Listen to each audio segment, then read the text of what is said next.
Llamados TV, un llamado directo a tu corazón. El Señor les bendiga, hermanos. Su servidor Enrique González Vázquez, Superintendente General de las Asambleas de Dios de México, para enviar un cordial saludo y con él el cariño en mi corazón, el respeto inalterable al siervo del Señor que preside entre ustedes, el pastor Isidro Luna, como también tengo esta alegría de poder remitir mi saludo personal y cristiano a Llamados TV.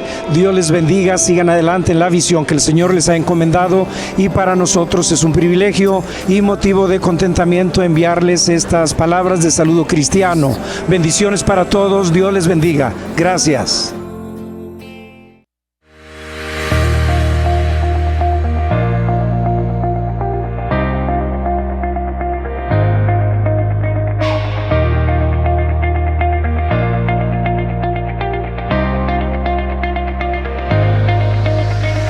Llamados TV, un llamado directo a tu corazón.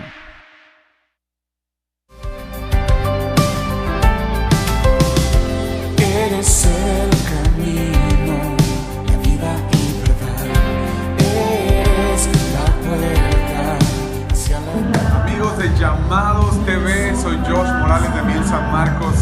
Sé que Dios tiene grandes cosas para ustedes. Sigan acá, sigan adelante, puestos los ojos en Cristo Jesús. Un abrazo de todo el equipo de Miel San Marcos. Llamados TV. Necesidad, eres mi esperanza.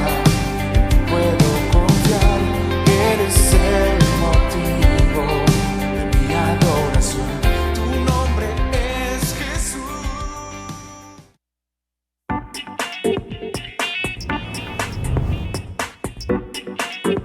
Hay solo un camino, es la solución.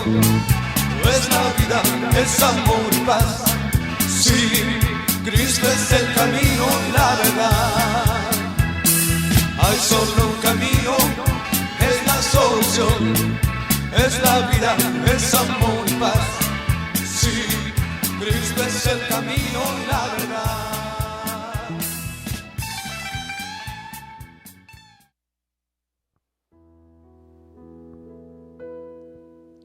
Aleluya, gloria a Dios. Gracias, pastor, gracias. Amén, gloria a Dios. Pues damos gracias a Dios y que nos ha permitido, ¿verdad?, una vez más estar con ustedes. Es decir, el propósito es que la bendita palabra del Señor llegue a los corazones. El Señor les bendiga donde quiera que se encuentren, como pueblo, como iglesia. Verdaderamente que estamos pasando momentos difíciles, pero en medio de estos momentos el Señor sigue hablando a su pueblo. Y hoy nos va a hablar por medio de esta palabra. Estamos en el tema los acontecimientos de los últimos tiempos. Verdaderamente deseo con todo mi corazón, ¿verdad?, que el Señor nos siga guardando, no se desanime, siga adelante en medio de lo que pudiera pasar. Siempre tenemos que seguir adelante. Mi nombre es Secundino Martínez y el hermano Ildefonso. Sí, unas palabras, hermano. Un hermano. Amén. Amados hermanos, Dios los bendiga. Damos gracias a Dios que nos permite estar aquí una vez más con ustedes, esperando que sea de bendición la consideración del mensaje de la palabra del Señor y que sea de agrado también a Dios, enseñarle su palabra, hablar su palabra, predicar su palabra y llene sus vidas, se lo colme de rica bendición. A Dios sea la gloria por esta oportunidad que nos da y también la oportunidad que nos da nuestro pastor para ocupar este lugar y predicar en la palabra del Señor. Amén, gloria a Dios. Bien, pues vamos a tomar un pasaje bíblico, ¿verdad?, para abrir lo que es el tema de la enseñanza. Hoy tenemos 5 puntos importantes tocando de acuerdo a lo que se ha venido enseñando. Ya la iglesia ya parte con el Señor, pero sigue una pregunta. La pregunta que sigue es: ¿qué sucede después del arrebatamiento? ¿Qué sucede después de que la iglesia es levantada. Para esto hemos considerado 5 puntos, que es precisamente el pacto de Israel con el anticristo. El segundo punto es rompimiento del pacto. El tercer punto es exactamente lo que es la gran tribulación. Y el cuarto punto es el poder del anticristo. Y el quinto punto es la liberación de Israel. Dios nos bendiga. Pues vamos a darle lectura a este pasaje. Está en segunda de Tesalonicenses, en su capítulo 2, versículo 2 al 4. En el nombre de Jesucristo dice a la letra: no os dejéis mover fácilmente de vuestro modo de pensar, ni os conturbéis ni por espíritu, ni por palabra, ni por carta como si fuera nuestra, en el sentido de que el día del Señor está cerca. Nadie os engañe en ninguna manera, porque no vendrá sin que antes venga la apostasía y se manifieste el hombre de pecado, el hijo de perdición, el cual se opone y se levanta contra todo lo que se llama Dios o es objeto de culto, tanto que se sienta en el templo de Dios como Dios, haciéndose pasar por Dios. Fíjense que llama mucho la atención ya lo que es el versículo 4 que acabamos de darle lectura. Se lo voy a repetir. Dice: el cual se opone y se levanta contra todo lo que se llama Dios y es culto, objeto de culto, tanto que se sienta en el templo de Dios como Dios, haciéndose pasar por alto.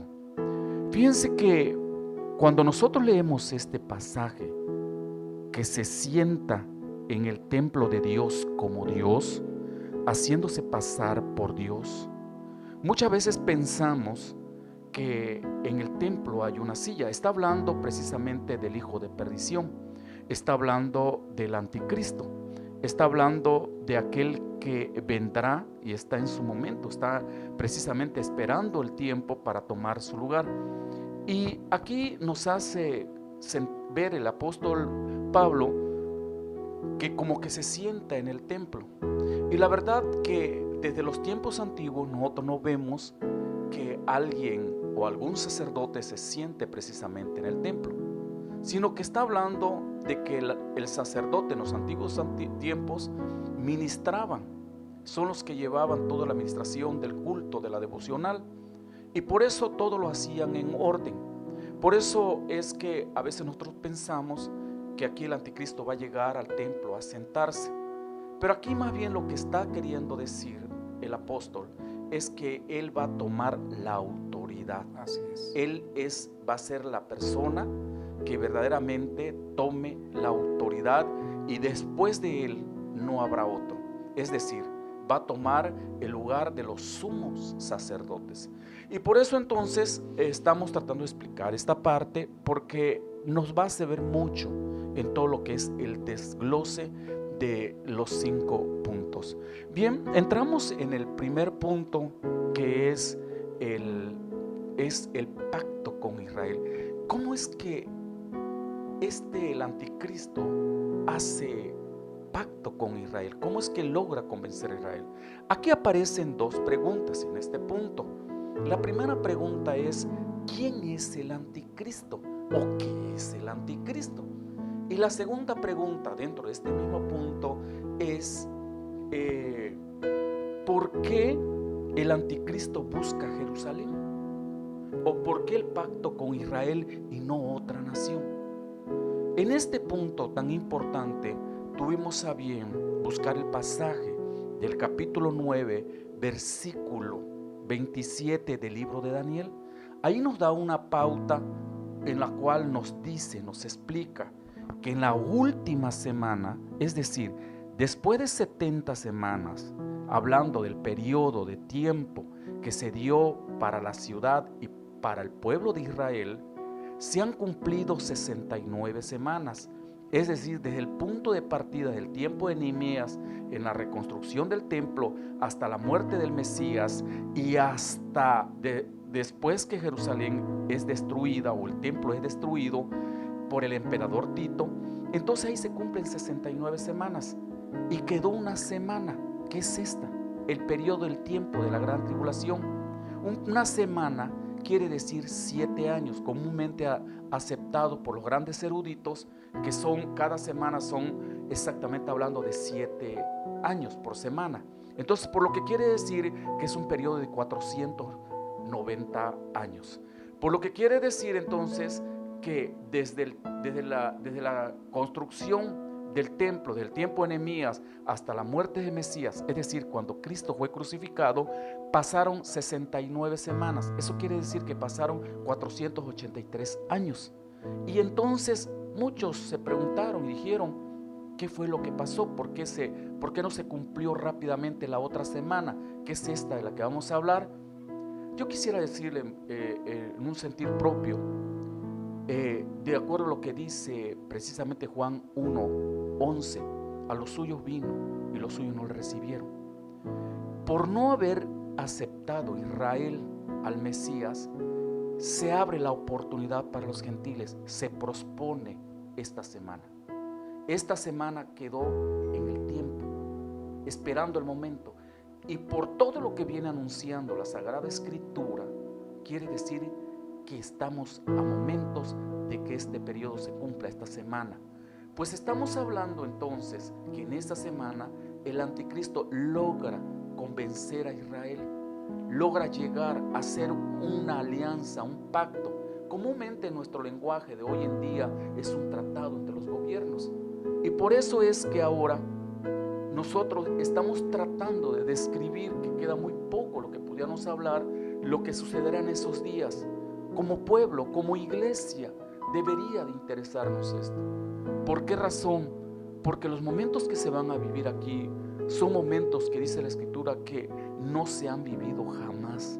El hombre no va a sufrir tanto, no ha sufrido tanto como sufrirá en estos días. Bien, entramos en lo que es la pregunta: ¿quién es el anticristo o qué es el anticristo? Para que nosotros tengamos una claridad, le dejo lugar a nuestro hermano Ildefonso. Amén, gloria al Señor.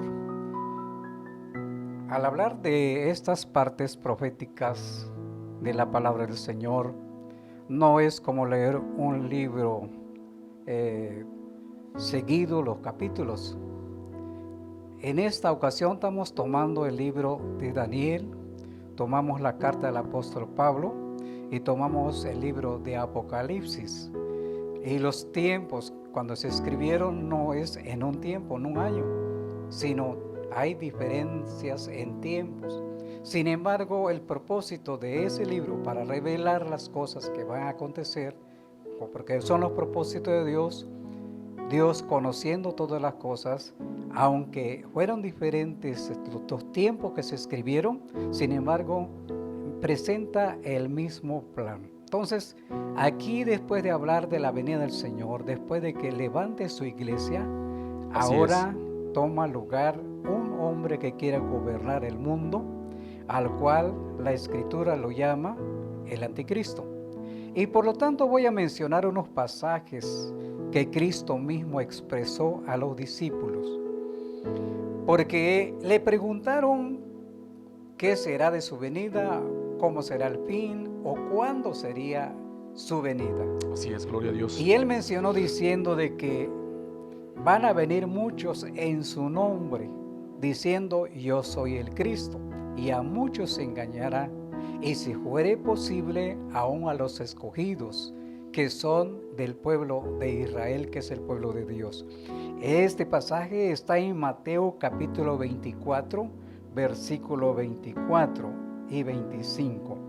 El apóstol Juan, entonces, le da el nombre anticristo diciendo a las iglesias, porque se han levantado o han surgido muchos anticristos en este tiempo, dijo Juan, por lo cual hay que tener cuidado. Así es. Y decía Juan a los hermanos o en su escrito de que el anticristo es uno que va a engañar, es uno que viene engañando. Es más, si se le hace la pregunta a ese personaje, si Cristo vino en carne, él diría que no, Inclusive en algunas oraciones que hemos tenido de algunas personas poseídas de demonios, y a veces le hemos preguntado que confiese que Cristo ha venido en carne, lo niega. Lo que da a entender es que ahí está el espíritu del anticristo en esa posesión. Entonces, todo aquel que no predique de que Cristo se encarnó, nació aquí en esta tierra como un bebé y tomó cuerpo para que luego viva entre nosotros y podamos ver su gloria como del unigénito del Padre, si lo niega, no es de Dios, es contra Dios, es anticristo. La palabra anticristo quiere decir uno que dice ser Cristo y no lo es, o otro que predique en contra de la palabra de Dios, o otro que esté en contra de la doctrina de Cristo. Entonces, en este tema que estamos tratando, eso es lo que quiere decir el anticristo. El apóstol Pablo, en la carta a los tesalonicenses que leímos, dice el apóstol que es el hombre de pecado, el hijo de perdición, pero que su plan y su propósito es que ocupar un lugar que no le corresponde. Por eso es anti, porque no es Dios el que va a ocupar el lugar, sino Él lo quiere ocupar. Claro que después de que Cristo levante su iglesia.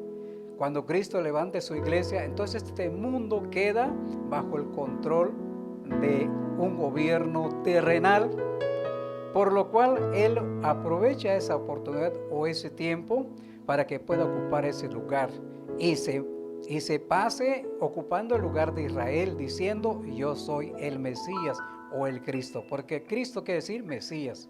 Como Israel sigue esperando el Mesías, pues bien que podría en el trato con él lo acepte, porque lo va a engañar. Por eso Jesús dijo: si fuera posible, va a engañar hasta los escogidos de Dios, y es Israel. Ahora bien, la manera que se va a manifestar, Él no se va a mostrar como un hombre que viene a destruir, sino que un hombre que va Gloria a Dios. presentar proyectos buenos para este mundo. Y tenemos un pasaje de Él en el capítulo 6 de Apocalipsis, en el verso 1 y 2. La Biblia dice que Juan vio cuando el Cordero abrió el primer sello, dice que salió un jinete montado su caballo, un caballo blanco, y un arco en la mano, pero no tenía flecha. Y dice que salió venciendo y para vencer. Eso quiere decir que es un conquistador, pero va a conquistar sin matar, sin destruir a la gente. Lo que quiere es ocupar un lugar arriba de todo lo demás, es decir, gobernar. Quiere autoridad, y por lo tanto Él se va a presentar así con ese caballo blanco, que es un gran hombre que va a hacer cosas buenas según su proyecto y la gente lo puede aceptar. Esos son los puntos que podemos ver en su presentación. Él no se va a presentar como un guerrillero que va a destruir, no, sino que como un hombre que trae paz. Eso es lo que es. Por eso es que logra convencer a Israel. Sí. Por eso recordemos que Israel también está esperando al Mesías. Es decir, Israel no pudo reconocer al verdadero Mesías. Y ahora viene con todas las características del Mesías y logra engañar a Israel, que Israel está esperando el Mesías. Pasemos a la otra pregunta en el mismo punto. Dice: ¿por qué busca a Jerusalén el anticristo? ¿Por qué verdaderamente hace pacto, busca el pacto? Yo creo que aparte de conquistar y de tener a Israel y de tener como nación, tiene otro objetivo. ¿Será que es el templo, hermanos? Sí, es lo que quiere ocupar, el lugar santo. Eso está en el pasaje que leímos. Por tanto, se sienta en el templo de Jerusalén. Y si está buscando el templo, entonces está buscando adoración, hermano. Adoración, sí. Entonces, puedo mencionar así ligeramente de que en la Escritura dice que el poder que trae Él para lograr conquistar a la gente no es propio como persona, sino es más, o sea, trae un poder De parte del de enemigo, parte del enemigo, del dragón. del dragón, así es. Entonces esto lo encontramos en Apocalipsis capítulo 13, verso 1 y 2, y voy a darle lectura esta parte para que usted escuche. Dice en Apocalipsis 13, 1 al 2: me paré sobre la arena del mar y vi subir del mar una bestia que tiene 7 cabezas y 10 cuernos. Voy a ir mencionando estas partes de una vez. El mar simboliza la gente del mundo, la muchedumbre. Entonces de ahí surge la bestia. La bestia es una figura, pero representa a una persona, no da su nombre, no se sabe quién, cómo se llamaría, pero es una figura que sube del mar o surge entre la gente y que tenía 7 cabezas. Eso indica 7 naciones que le da fuerza, y 10 diademas, quiere decir que como conquistador, como mencioné antes, ha tenido triunfos, y eso hace ver que tiene este signo. Y sobre su cabeza, sobre sus cabezas, un nombre blasfemo, que Juan no lo dice porque sería una ofensa a Dios. Por eso aquí dice un nombre blasfemo. Verso 2: y la bestia que vi era semejante a un leopardo, y sus pies como de oso, y su boca como boca de león, o sea, muy diferente a otros animales o otras bestias del campo. Y el dragón le dio su poder y su trono y grande autoridad. Aquí el dragón, en otro pasaje de la Biblia, dice, es llamado también diablo y Satanás. Entonces es simbólico este nombre de animal dragón, porque es un espíritu maligno. Y este espíritu maligno, dice, el dragón le dio su poder y su trono y grande autoridad. Por eso es que toma ese poder y quiere ocupar un lugar que le corresponde a Dios. ¿Por qué? Porque este espíritu diabólico desde en el cielo tuvo una guerra, quería ocupar el trono de Dios, pero entonces no le fue permitido y lo arrojaron al abismo, es decir, en el vacío, en el aire. Y por eso es que él aquí en la tierra eso quiere hacer, ocupar un lugar que le corresponde a Dios para que sea adorado. Tiene una apariencia o más o menos algo que pasó según el capítulo 3 del libro de Daniel en el tiempo de Nabucodonosor.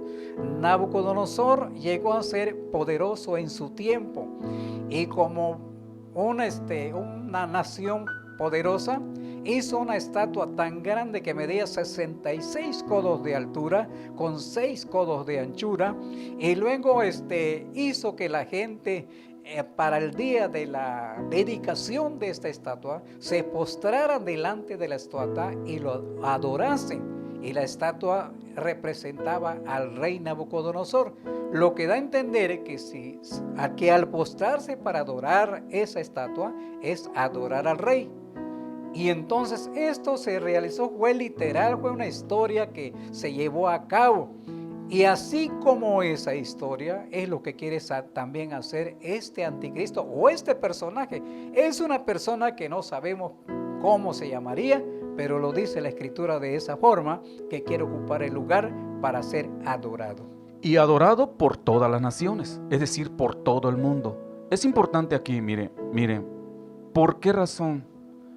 Porque en lo que va la memoria de lo que es la humanidad, la palabra se ha extendido por lo ancho y la altura de lo que es el globo terráqueo, y ha habido enseñanza de adoración verdadera. ¿Cómo debemos adorar y a quién debemos adorar? Se llama Jesucristo, el Hijo de Dios. A Él debemos adorar. Tenemos a un Dios todopoderoso llamado Jehová de los ejércitos, Él nos enseña cómo adorarle.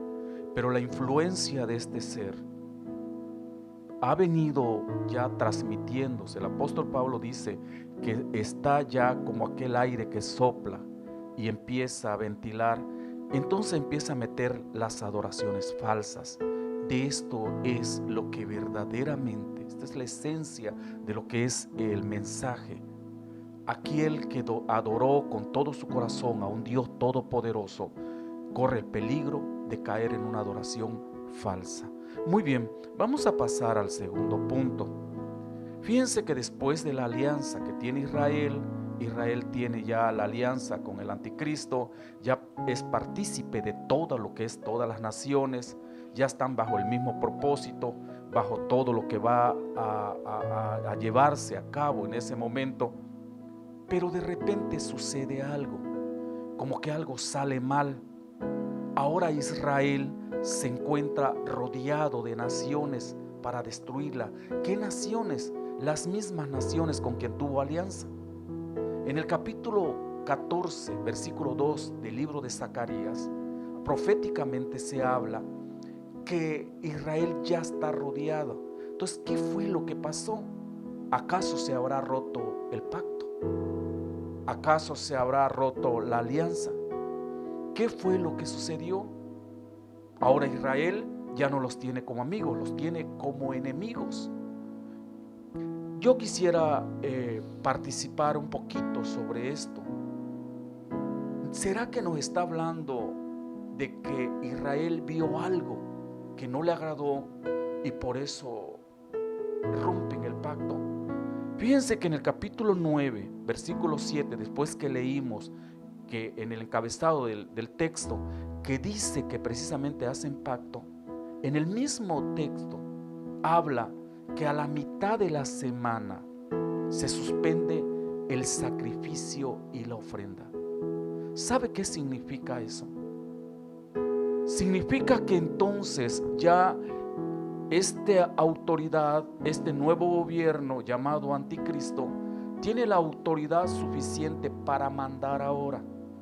Y se mete ahora con la fe judía. Ahora les dice, ustedes mandaban y tenían sus costumbres, pero ahora yo soy el que mando, o él es el que manda.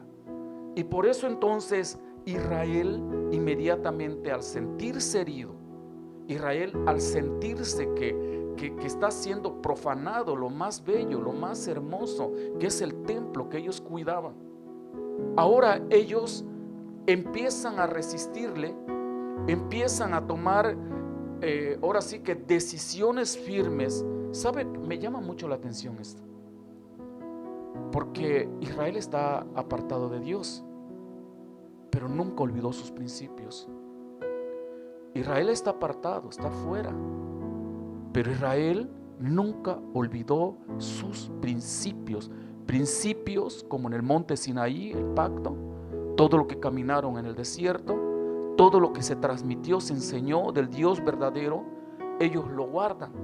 Algo que hoy en día nosotros estamos luchando, porque ¿cómo es posible que aceptamos una adoración verdadera? Lo digo con todo respeto, y luego nos deslizamos a aceptar adoraciones que no son las que enseña la Escritura.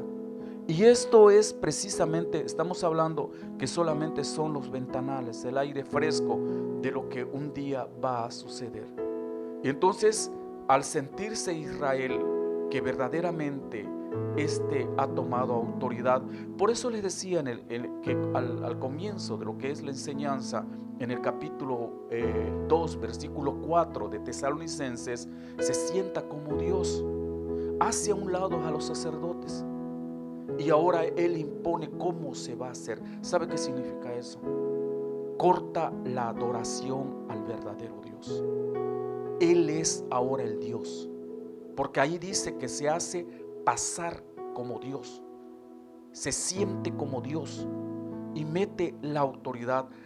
Ya pasó algo similar en el año 165 antes de Cristo. Creo que su nombre es Epifanio. ¿Cómo se su nombre? Epífanes. Epífanes, Antíoco, ¿verdad? Sí.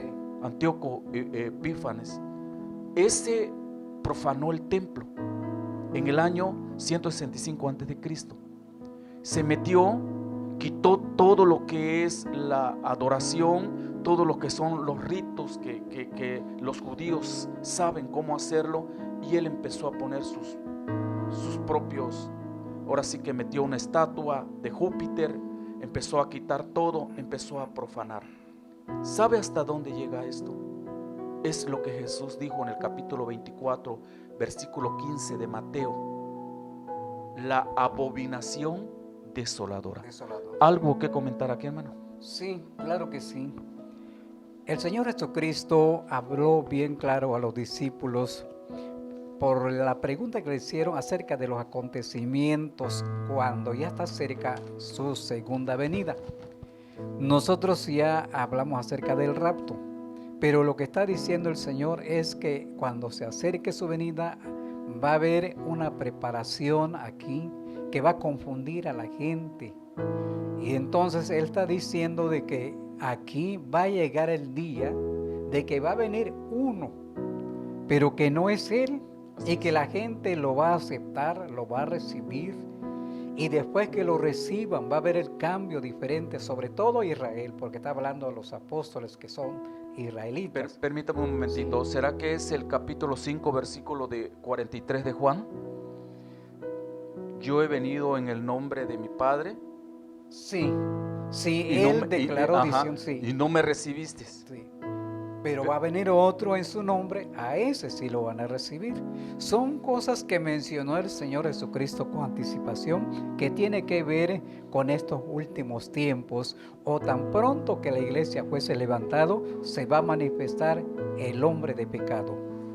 Así es. Muy bien, Dios nos ayude, hermanos. Verdaderamente es muy difícil todo esto. Vienen momentos difíciles. Verdaderamente yo creo que es momento de reflexionar.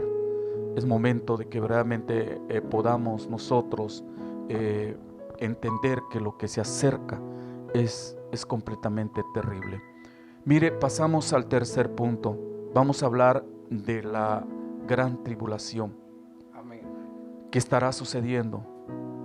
Israel va a ser golpeado terriblemente por la gran tribulación.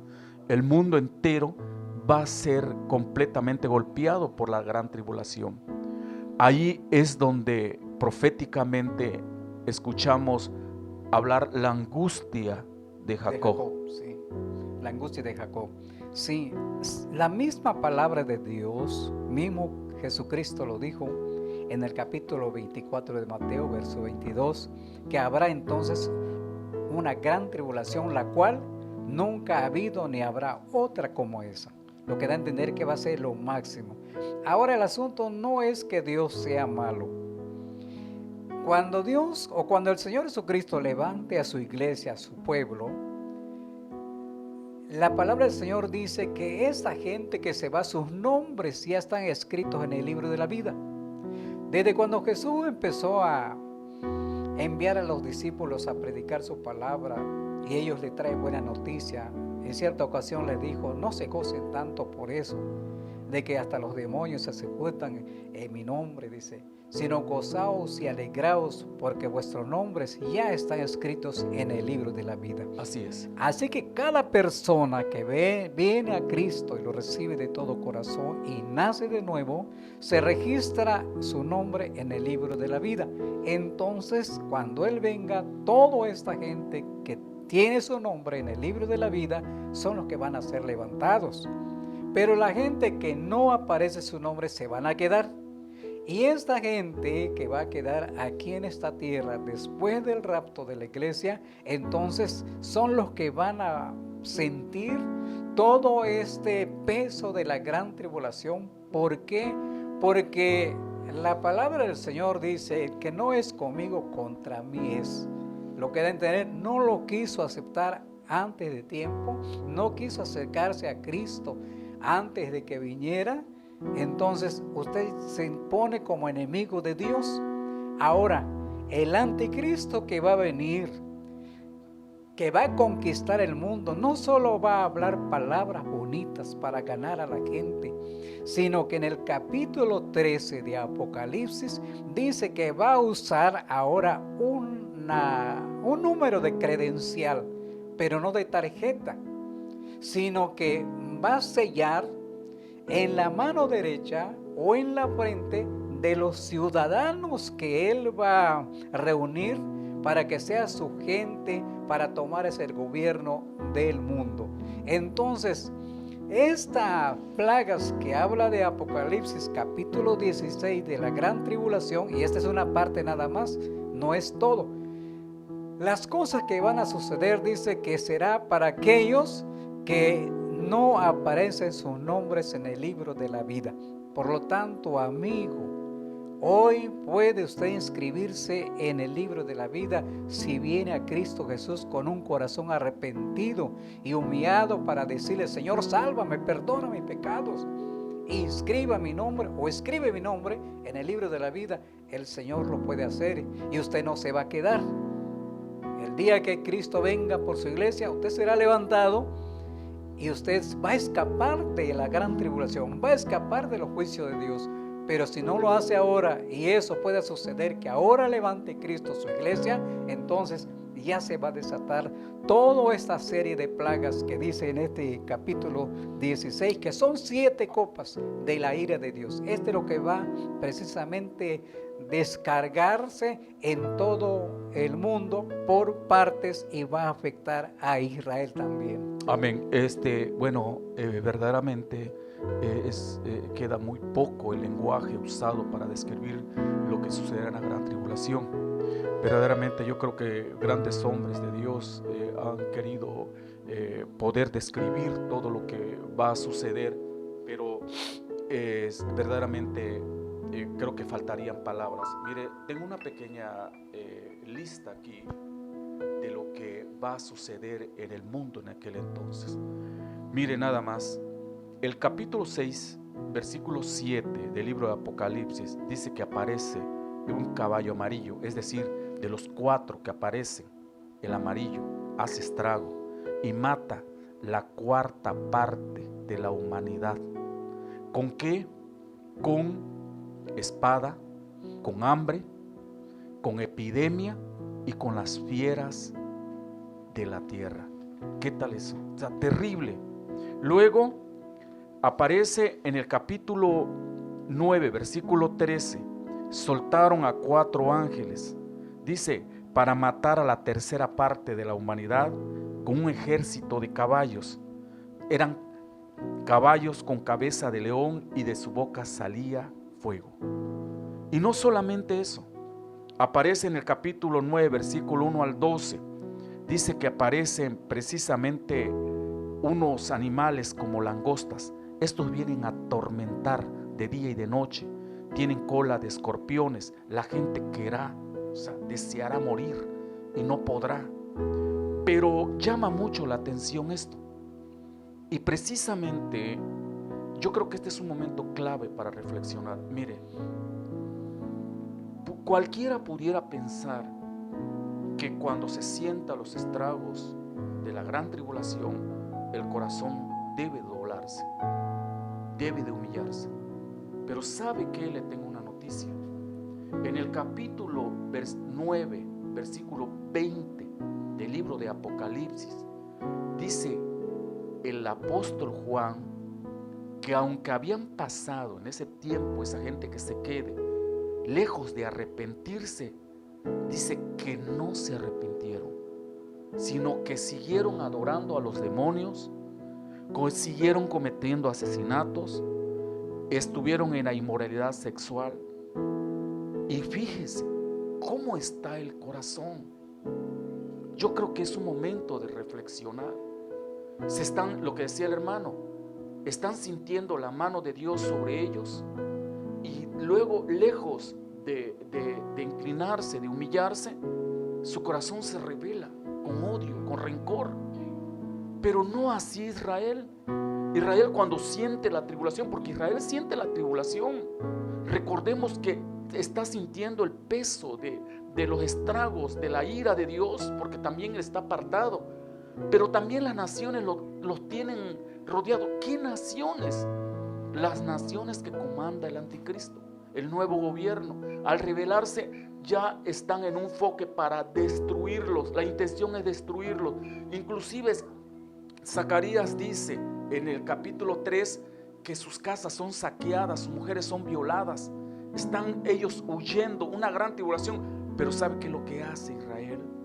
El lamento, la angustia de Jacob elevan su corazón, su clamor. Empiezan, lejos de sentirse, reconocen que han sido partícipes. Y esto es lo que verdaderamente el anhelo de nuestros corazones. No sería incompleto, ¿verdad?, si no pasáramos al cuarto punto, que es, sí, ándale, lo que es la liberación de Israel. La liberación de Israel. Israel ya está rodeado, está clamando, está levantando su clamor. Quisiera explicar con la ayuda del Señor esta parte. Amén. Zacarías dice que cuando ve la nación, Jehová pelea por ellos. Amén. Jehová es el que pelea. Y luego dice el texto que Jehová Dios, al ver a su pueblo que está completamente en problemas y que está gimiendo, mire cómo dice el texto: después saldrá Jehová y peleará con aquellas naciones, como peleó en el día de la batalla. Y vea qué dice: y se afirmarán sus pies aquel día sobre el monte de los olivos, que está enfrente de Jerusalén y al oriente, y el monte de los olivos se partirá por en medio hacia el oriente y hacia el occidente. El poder de Dios bajando. Lo mismo que pasó en el monte Sinaí. Dice que cuando bajó él a hablar con Moisés, el monte temblaba, el monte humeaba, la presencia de Dios. Pero quisiéramos, con la ayuda del Señor, hermano y yo, explicar esto. Aleluya. Aquí Gloria dice a que Dios. Jehová es el que baja, pero tenemos entendido o se entiende que Juan miró que descendía un jinete con la misma intención. En los mismos pasajes paralelos habla de que las naciones tienen rodeado un pueblo, el pueblo de Israel, y concuerda. Entonces aquí es el Cordero como inmolado, Jesucristo bajando por su pueblo, representando a Jehová de los ejércitos. Él es el que da su vida, y entonces Él es el que pelea con el falso profeta, pelea con el anticristo, es decir, con la bestia, y es donde se lleva una gran victoria, no solamente la parte del Señor, sino los que lo rodean. Amén, hermano. Amén. Aquí tenemos el pasaje bíblico en Mateo 24:29. E inmediatamente después de la tribulación de aquellos días, el sol se oscurecerá y la luna no dará su resplandor, y las estrellas caerán del cielo, y las potencias de los cielos serán conmovidas. Entonces aparecerá la señal del Hijo del Hombre en el cielo, y entonces lamentarán todas las tribus de la tierra y verán al Hijo del Hombre, que es Jesús, viniendo sobre las nubes del cielo con poder y gran gloria. Aleluya, gloria Y a Dios. Juan en el Apocalipsis 19 dice que vio abrirse el cielo y apareció uno montado en un caballo blanco y su ejército también en pos de él, que bajaron del cielo para venir a la tierra, y que al llegar tomaron vivo a la bestia y al falso profeta y los lanzó al fuego eterno, que es el lago de fuego. Y entonces a todos los enemigos que tenía rodeado Israel fueron destruidos, y esa fue la liberación de Israel aquí en la profecía. así lo va a hacer el Señor. Amén. Fíjense qué precioso este pasaje del capítulo 19, versículo 11. La característica, por eso decimos que es Jesucristo, las características que muestra el jinete del caballo blanco. Dice que tiene ojos de fuego, en su cabeza muchas diademas, vestido con ropa teñida de sangre, es decir, el sacrificio en la cruz del Calvario. Y fíjense, de su boca sale una espada aguda para herir a las naciones. Pero llama la atención, hermanos, llama la atención algo. Dice que venía con un ejército celestial. ¿Quién es ese ejército celestial? ¿Es la iglesia? La iglesia. Viene con la iglesia. Porque aquí en el Apocalipsis no que sea literal, sino que la forma de que viene sobre un caballo es simbólico. Él no necesita caballo para bajar. Él trae poder, porque por eso en Mateo 24 dice que viene con gran poder y gloria. Entonces Él desciende y además de eso, en el libro de los Hechos, capítulo 1, le dijo a los discípulos, los ángeles que bajaron dijeron a los discípulos: este Jesús que ha sido tomado de vosotros para ir al cielo, así vendrá como lo habéis visto ir al cielo. Entonces vendrá en una nube. Así es. Aunque no es necesaria la nube, solamente para que Israel lo reconozca que es el Hijo de Dios, porque Él hasta sin nube puede bajar. Así es. Así que no es necesario. Entonces, simbólico. Y ahí aparece como que viene una guerra, porque Israel está rodeado de sus enemigos, pero él no necesita enfrentar una guerra, sino sencillamente con esa espada y dos filos en su boca que quiere decir o simboliza autoridad y poder, con eso se destruye sus enemigos. Amén. Y fíjense lo preciosísimo de aquí. Por eso decía que él desciende en el caballo. Y también otros caballos o jinetes, sí, que es el ejército que lo acompaña. ¿Qué evidencias o qué características tenemos para decir que es la iglesia? Primero, porque vienen vestidos de lino finísimo, blancos y resplandecientes, lo cual le seguían en sus caballos blancos. Por eso entendemos que cuando se refiere a los ángeles, se habla de que los ángeles han descendido, pero nunca se describe de esta manera. Sin embargo, esto que describe Juan de que vestiduras blancas es un atributo que se le da a la iglesia de las acciones justas. Por eso creemos nosotros que estas características que se muestran aquí es que la iglesia viene con Él. Una iglesia gloriosa. Así es, una iglesia que viene ahora sí que al monte de los olivos. Dice Zacarías que cuando él pise el monte de los olivos, el monte no podrá soportar su grandeza. Lo que está diciendo que menos el anticristo con todo su poder. Pero cabe algo aquí que es parte de lo que nosotros deseamos transmitir. ¿Por qué hacerse ahora sí que unirse a esas naciones cuando nosotros tenemos una iglesia, un pueblo, cuando nosotros pertenecemos a un pueblo? No nos dejemos engañar, no dejemos nosotros que se nos robe la bendición. Recuerde que aún hasta los escogidos podrían ser engañados. Sí, porque el anticristo es muy astuto, es muy sagaz, es muy tiene una preparación, pero para engañar, y sus palabras no se va a ver al principio si son engaños, sino hasta después. Pero así viene precisamente haciendo para ganarse a la gente, pues por medio de engaños. Amén. Unas palabras con todo mi corazón, amado hermano que escuchas.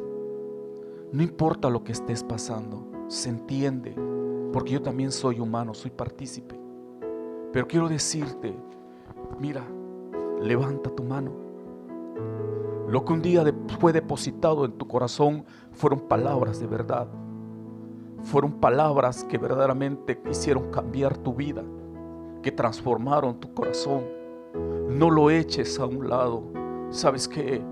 Pelea la buena batalla, como dijo el apóstol. Amén, amén. Retén lo que tienes, para que ningún otro tome tu corona. Bendito sea Dios. Y que tú Aleluya. verdaderamente nunca seas avergonzado, sino que seas los que descienden con el Señor en sus caballos, con esas vestiduras blancas, y no sea de los que se quedaron aquí para sufrir el castigo, para sufrir todo el estrago de la ira, del enojo que verdaderamente se merece o merecemos por haber pecado.